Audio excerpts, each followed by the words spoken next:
Sudah masuk ruang Zoom semuanya? Sudah, Bu. Sudah, Bu. Sudah, Bu. Sudah ya? Ibu. Baik.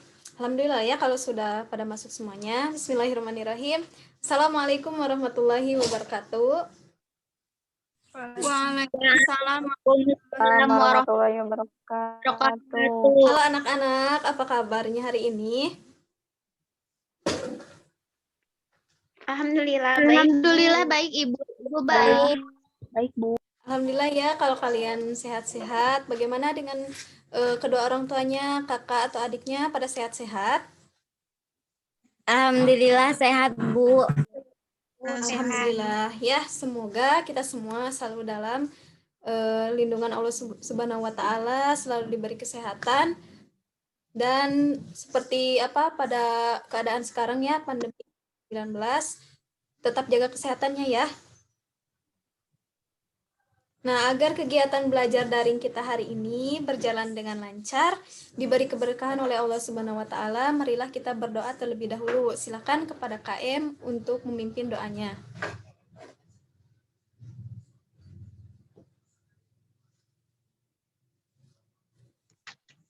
Baik, sebelum belajar, marilah kita berdoa. Berdoa dalam hati mulai.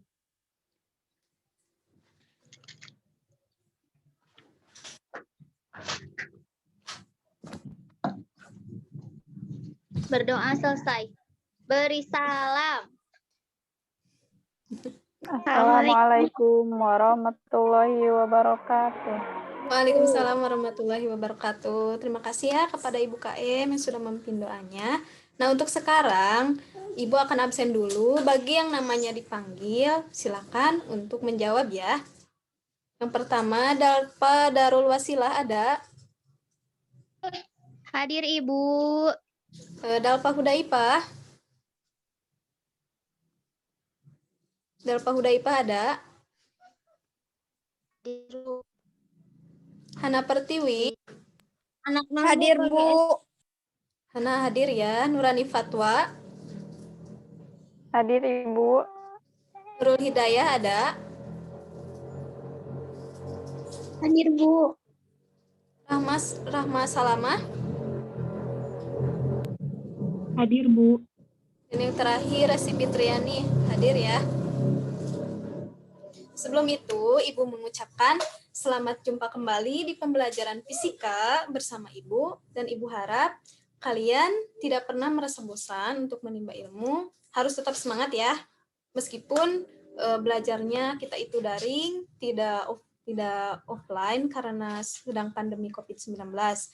Hari ini, pada kesempatan ini, kita akan belajar mengenai pembelajaran atau sambungan pembelajaran dari pertemuan sebelumnya, yaitu mengenai gaya gesek.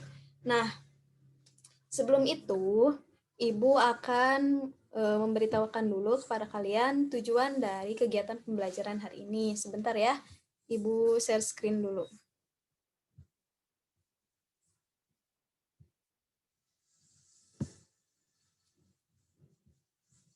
Sudah ada?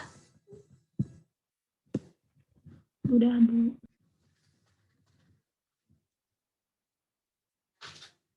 Ini ya yang akan kita pelajari, yaitu mengenai gaya gesek.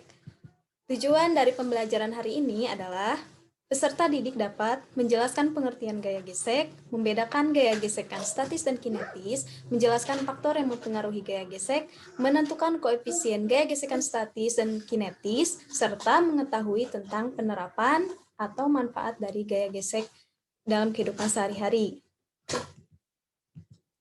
Nah, berikut ini merupakan tujuan atau maksudnya subpokok materi ya yang akan kita pelajari. Yang pertama ada pengertian gaya gesek, yang kedua faktor yang mempengaruhi gaya gesek, yang ketiga macam-macam gaya gesek dan koefisiennya, dan yang keempat yaitu manfaat atau penerapannya.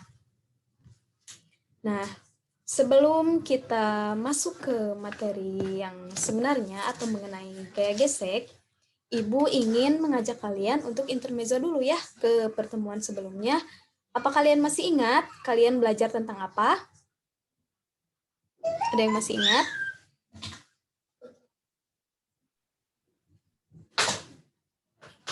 Pada pertemuan sebelumnya kita telah belajar mengenai tentang hukum Newton ya. Nah, ada yang tahu nggak siapa sih orang yang menemukan teori tentang gravitasi hukum Newton? Ada yang tahu siapa namanya? Yang menemukan? Tidak, Bu.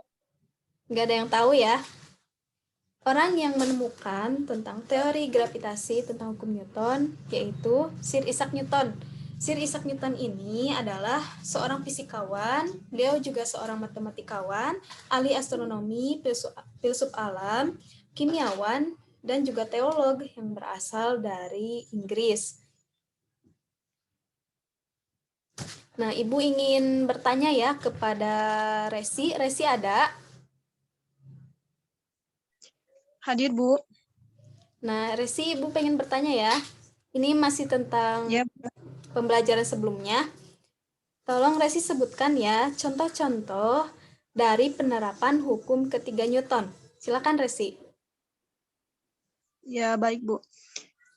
Contoh-contohnya yang pertama ada mesin turbo pada pesawat, Ya. kemudian proses peluncuran roket, kemudian saat mendorong tembok, Ya. hentakan dari pistol saat penembakan peluru, dan lain-lain, Bu.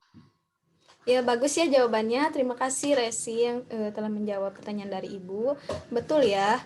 Yang contoh-contoh yang telah disebutkan oleh teman kalian Resi itu semuanya menggunakan prinsip atau penerapan dari konsep hukum ketiga Newton. Sudah dulu ya intermezzonya. Kita masuk ke materi selanjutnya. Gimana nih? Are you ready to learn? Apa kalian sudah siap untuk belajar? Sudah. Sudah, Bu, siap. Ibu ada sedikit permintaan ya. Kalau kalian sudah siap untuk belajar dengan Ibu, coba kalian buat ekspresi ya. Ekspresi kalau menunjukkan kalian udah siap untuk belajar ya. Ayo, jangan malu ya. Contohnya, saya udah siap belajar, Bu.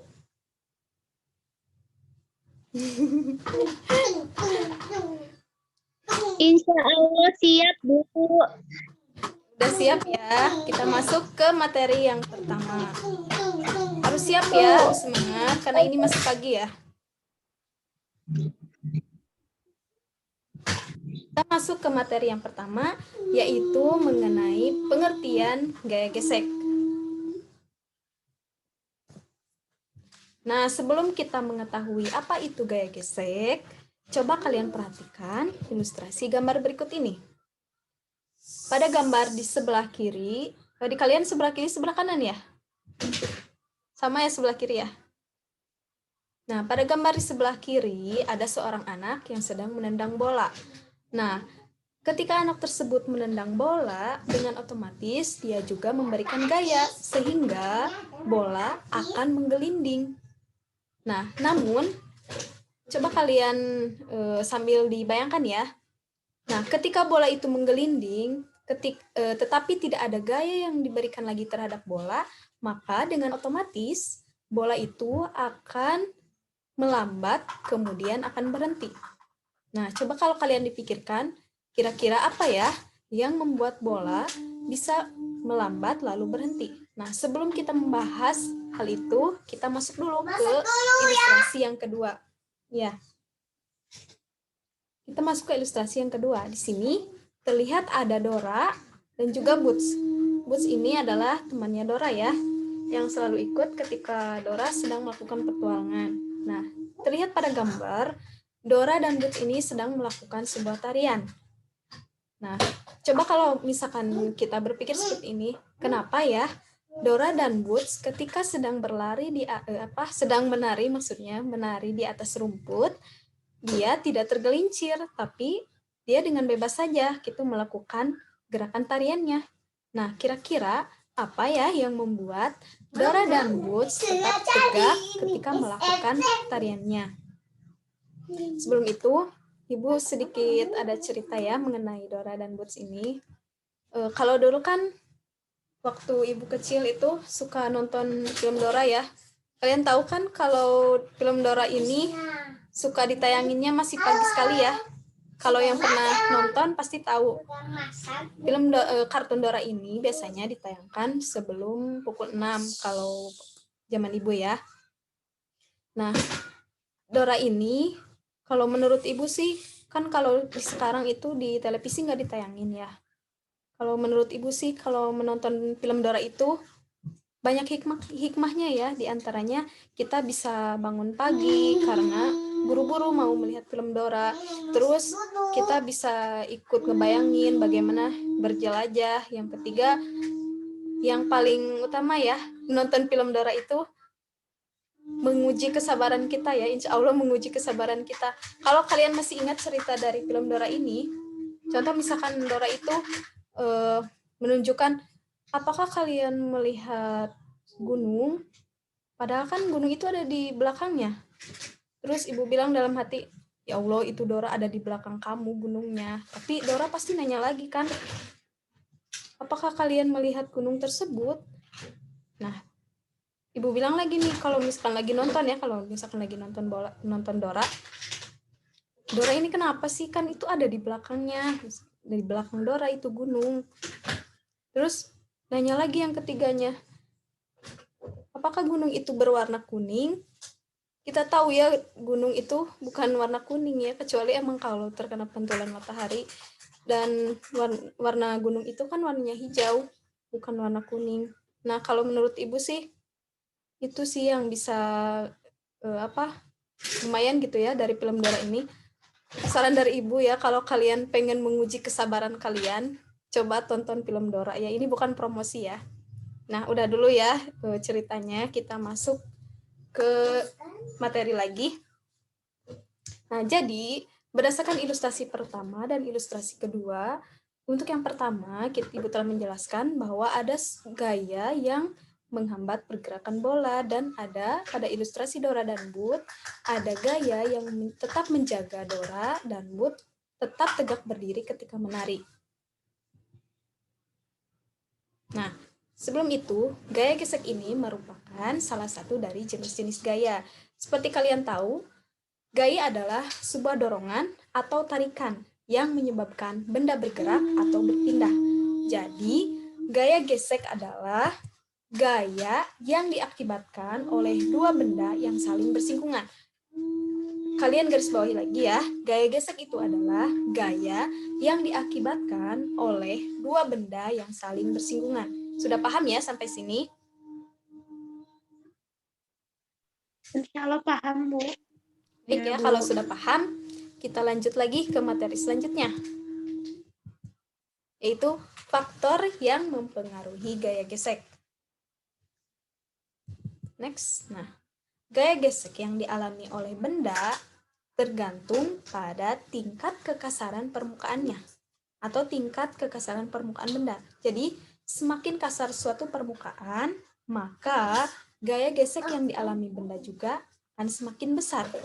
Nah, besaran yang menyatakan tingkat kekasaran suatu permukaan dinamakan dengan koefisien gesekan. Itu harusnya nggak ada tanda tanya ya, itu ibu salah ketik. Coba kalian lihat pada sebuah kotak berikut ini.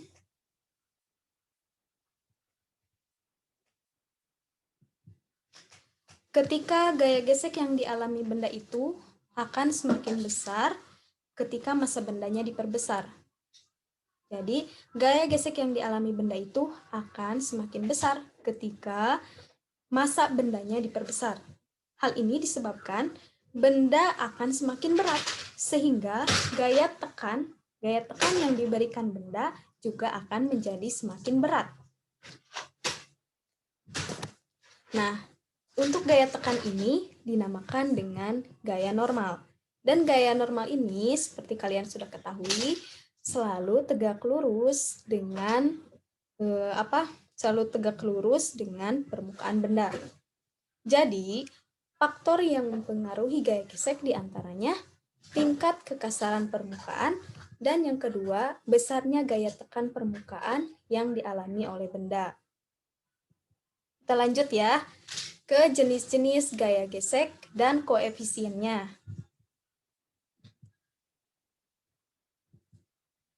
Nah, sebelum kita masuk ke jenis-jenis gaya gesek dan koefisiennya, coba kalian perhatikan dulu diagram gaya berikut ini. Sebuah benda terletak pada bidang datar. Nah, benda ini sama Ibu, bukan itu dulu ya. Benda ini memiliki gaya normal yang selalu tegak lurus dengan permukaan benda. Nah, dan juga ada gaya berat. Gaya berat ini arahnya selalu ke bawah, yaitu menuju ke pusat bumi. Nah, ketika Ibu memberikan gaya sebesar F ke sebelah kanan, maka dari gambar ini kita dapat menyimpulkan bahwa atau dapat mengetahui bahwa arah gaya gesek itu selalu berlawanan dengan arah gerak benda. Contohnya itu seperti ini. Ketika kalian menepukkan tangan seperti ini, tangan yang kanan ke atas, tangan yang kiri ke bawah. Contohnya Ibu arah gayanya itu yang tangan kanan itu ke atas, dengan otomatis arah gerak gaya geseknya itu ke bawah. Intinya kalian harus selalu ingat bahwa arah gaya gesek itu selalu berlawanan dengan arah gerak benda. Kita masuk ke jenis gaya gesek yang pertama. Nah, ada pertanyaan nih. Apa sih gaya yang bekerja pada benda yang diam? Agar kalian lebih jelasnya atau lebih memahami, coba kalian perhatikan gambar seorang anak yang sedang mendorong meja tersebut. Yang ada pada gambar ya. Nah, terlihat pada gambar ada seorang anak yang sedang mendorong meja. Katakanlah meja ini terbuat dari kayu jati yang cukup berat ya, kalau kayu jati ini. Terus keras, sehingga meskipun anak tersebut memberikan dorongan dengan sangat kuat kepada meja, tapi tetap saja meja tersebut tidak bergerak atau diam. Nah, mengapa hal tersebut bisa terjadi? Meja tetap diam karena ada gaya lain yang melawan gaya dorong yang diberikan oleh anak tersebut. Apa? Yaitu gaya gesek yang terjadi antara kaki-kaki meja dengan lantai. Sekali lagi ya, ada gaya yang melawan dorongan dari anak tersebut, yaitu kaki-kaki meja dengan lantai. Dan gaya gesek ini bekerja pada meja yang diam. Jadi, gaya gesek yang bekerja pada benda yang diam adalah gaya gesek statis, yaitu gaya gesek yang bekerja pada benda diam. Besarnya gaya gesek statis tergantung pada tingkat kekasaran permukaan benda dan bidang yang bersentuhan, juga bergantung pada gaya normalnya. Untuk rumus gaya gesek statis, yaitu Fs sama dengan mu S dikali N. Dengan Fs sama dengan gaya gesek statis, mu S koefisien gesekan, dan N adalah gaya normal.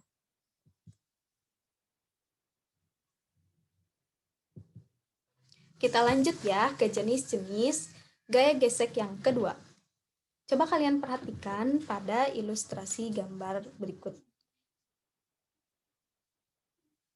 Nah, ini ilustrasinya hampir sama ya dengan yang telah Ibu jelaskan tadi. Ketika seorang anak ini menendang bola atau dengan kata lain memberikan gaya, maka bola akan bergerak atau menggelinding. Namun, ketika ada gaya gesek, maka lama-kelamaan bola tersebut akan berhenti. Nah, gaya yang menyebabkan kecepatan bola semakin berkurang disebut dengan gaya gesek kinetis. Dan gaya gesek kinetis ini hanya bekerja pada benda yang sedang bergerak saja. Kan berbeda kalau dengan gaya gesek kinetis. Kalau gaya gesek kinetis bekerja pada benda yang diam. Nah, gaya gesek kinetis ini juga tergantung pada tingkat kekasaran permukaan benda dan bidang yang bersinggungan atau bersentuhan atau bergesekan, dan juga gaya normal. Sudah paham sampai sini? Sudah paham ya? Kita lanjut. Nah, untuk rumus gaya gesek kinetis, yaitu Fk sama dengan mu K dikali N. Dengan FK, ini FK ya, gaya gesek kinetis mu S koefisien gesekan kinetis, dan N adalah gaya normal. Kita masuk ke contoh soal. Di sini terlihat pada soal, sebuah balok bermasa 8 kg terletak pada suatu bidang mendatar yang memiliki koefisien gesekan mu S 0,2 dan koefisien gesekan kinetis 0,1. Kemudian, besar gaya gesek yang bekerja dan tentukanlah besar gaya gesek yang bekerja dan percepatannya jika benda diberi gaya 15 Newton, 20 Newton, dan 30 Newton.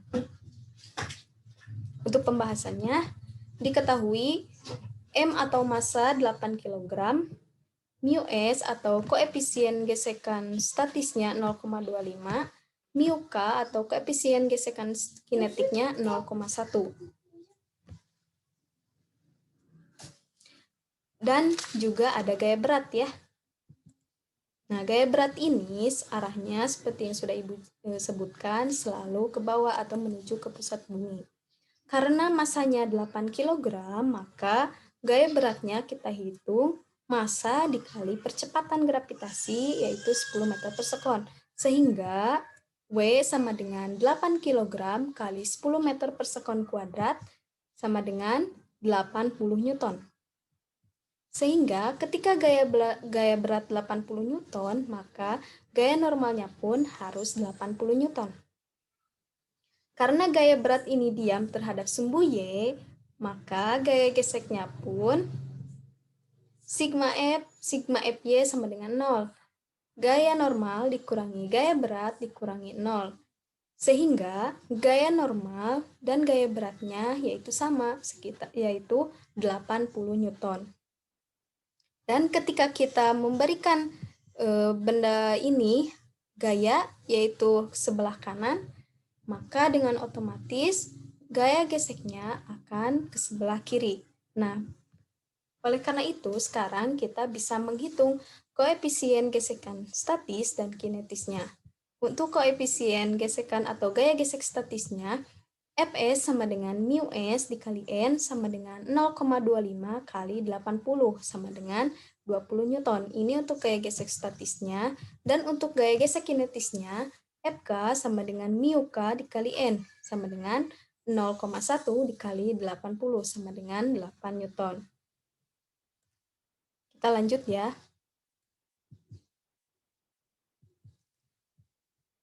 Bagaimana kalau kita memberikan gaya sebesar 15 Newton. Bentar ya. Nah, bagaimana kalau kita memberikan gaya sebesar 15 Newton?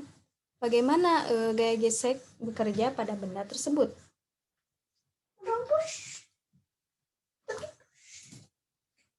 Kita tahu ya bahwa fungsi dari gaya gesek statis itu hanya menahan atau bersifat menahan benda saja, yaitu 2 Newton.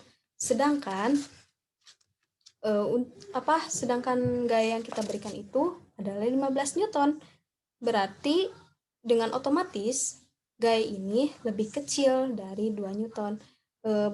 Bisa dikatakan gaya penahannya lebih kecil dibandingkan dengan gaya yang diberikannya.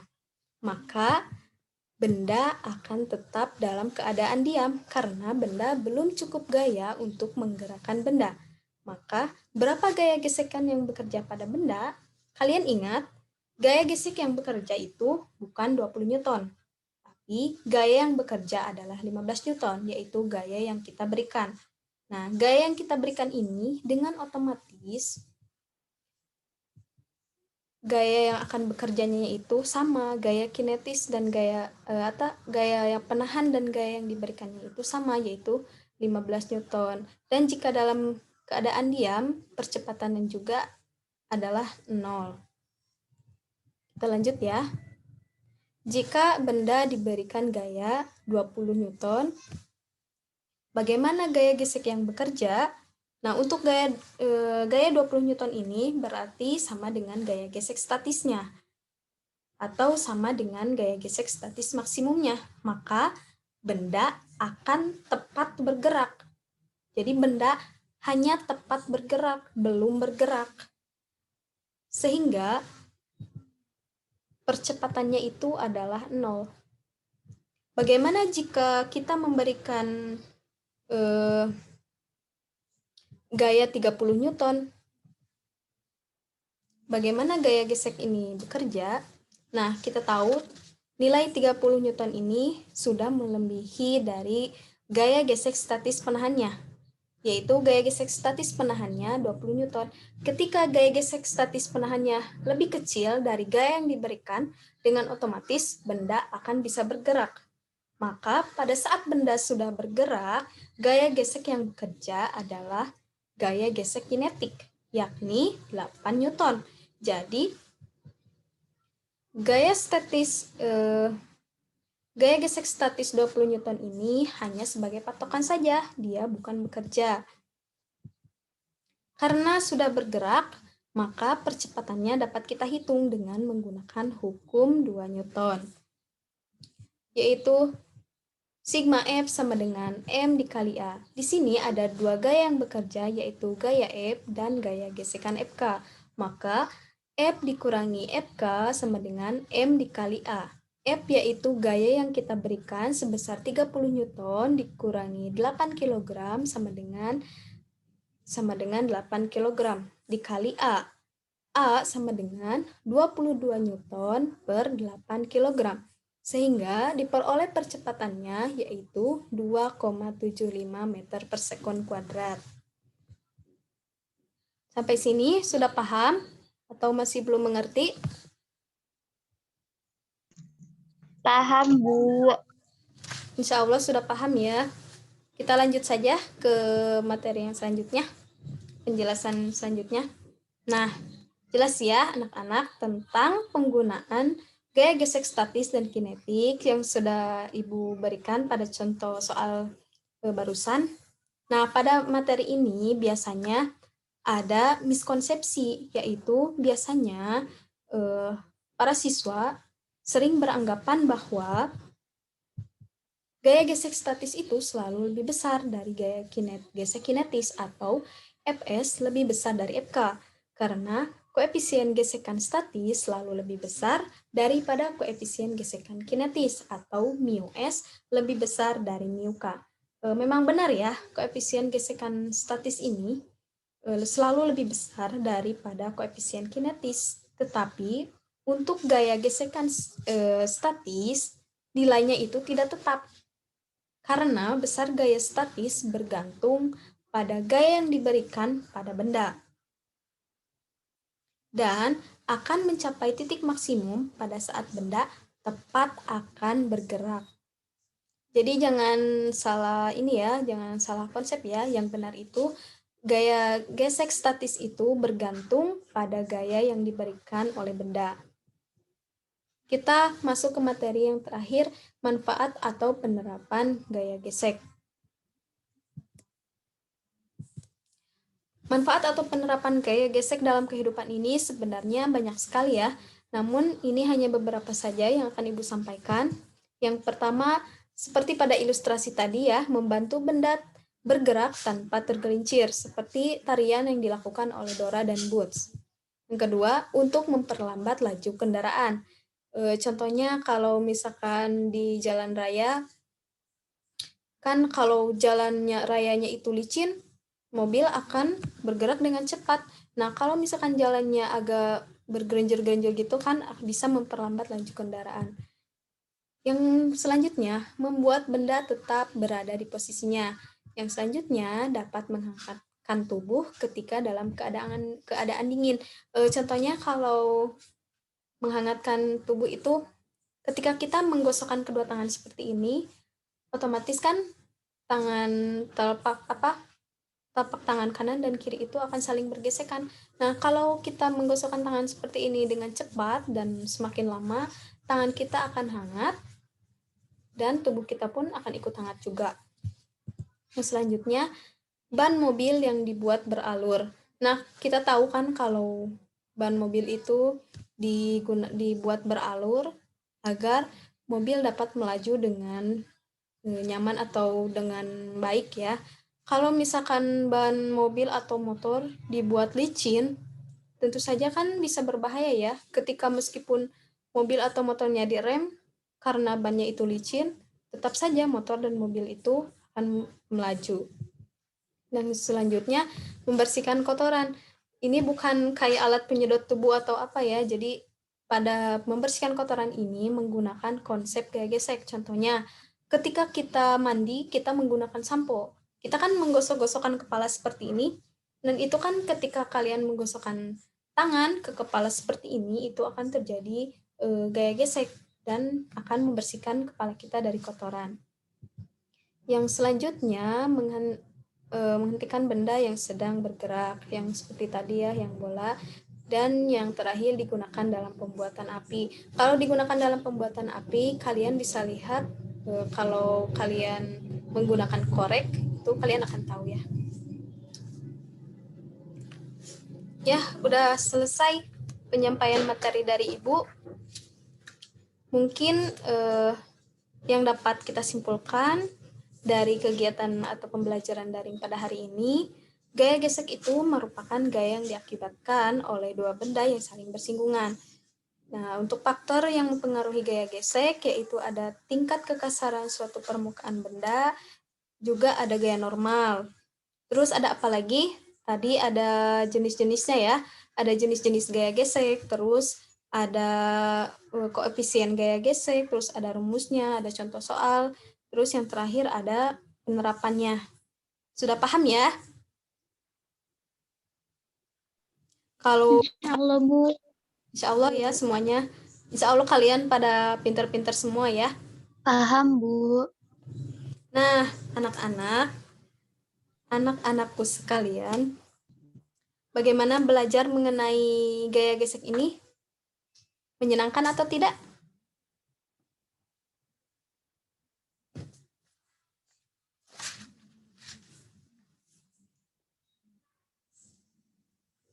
Baik ya, sebelum pembelajaran daring hari ini Ibu tutup, Ibu ada sedikit informasi. Nanti ada sedikit oleh-oleh ya dari Ibu, ada kuis, hanya beberapa soal saja. Nanti untuk kuisnya Ibu akan share di Google Classroom. Silakan kalian kerjakan dan nanti dikumpulkan paling lambat hari besok ya. Hari besok terakhirnya pukul 24.00. Jangan lupa dikerjakan ya kuisnya. Ya, baik, Bu. Ya, siap, baik Bu. ya. Insya Allah pada pertemuan selanjutnya kita akan masuk ke materi baru, yaitu mengenai usaha dan energi. Baik, kalau memang sudah dirasa Siap, Ibu. karena waktunya juga sudah mau habis, kita akhiri pembelajaran daring pada hari ini. Mohon maaf sekali lagi ya bila dalam penyampaian Ibu kurang maksimal dan mohon dimaafkan juga kalau ada kata-kata Ibu yang kurang berkenan, dimaafkan ya. Iya, Bu. Jangan lupa pelajari lagi materi yang Ibu sampaikan hari ini. Jangan hanya terpaku pada apa yang sudah Ibu jelaskan ya. Kalian boleh mencari dari sumber-sumber yang lain. Keep healthy, tetap jaga kesehatan, makan makanan yang sehat, rajin berolahraga. Kalau kalian beraktivitas, Kan, Bu. selalu gunakan masker. Sampaikan salam Ibu kepada kedua orang tua kalian. Dan Ibu doakan ya, mudah-mudahan kalian selalu sehat, bebas dari virus COVID-19, dan mudah-mudahan COVID-19 ini segera pergi ya dari bumi kita. Kita tutup pembelajaran daring hari ini dengan bacaan hamdalah. Alhamdulillahirabbil alamin. Sekian dari Ibu, billahi taufiq wal hidayah. Wassalamualaikum warahmatullahi wabarakatuh. Sampai bertemu di pertemuan pembelajaran selanjutnya anak-anak. Dah. Baik, Bu. Terima kasih, Bu. Sama-sama.